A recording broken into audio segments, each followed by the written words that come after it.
Okay, so what I heard from you is, so we at the beginning we said that we're going to talk about metrics and we're going to talk about what to do. So a few metrics that we covered were very extremely important. First of all, if you are not reporting it as a percentage of your top line, it's not a metric.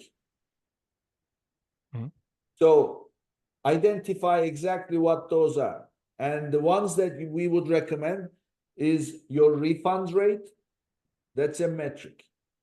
And what you do with a refund rate that starts to look high. And by the way, and something you said, I'm going to repeat it because it's so important. I don't really care about the number, but I care about the fluctuations.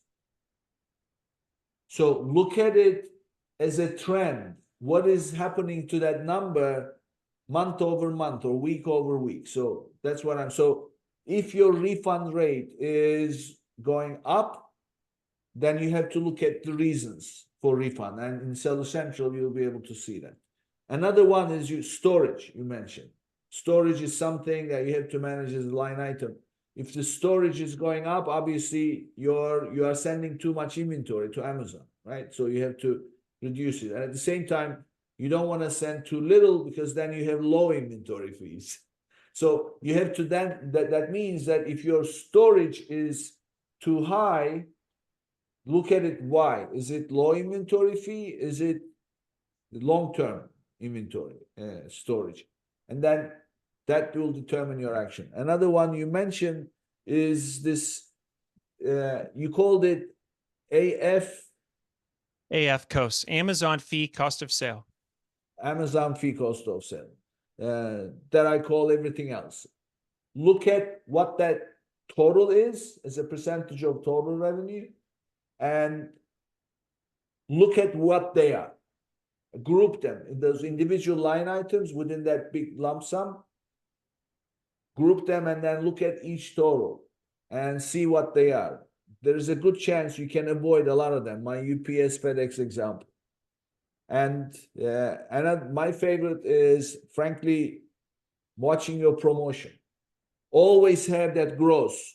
Post the gross as your revenue, and then post the discounts that you've given as a separate expense line item, and then look at the percentage of that. If you find that you are continually giving 12%, like you may be offering 25% here, 7-day for 7-day sale, Prime Day, whatever, you offer 25%.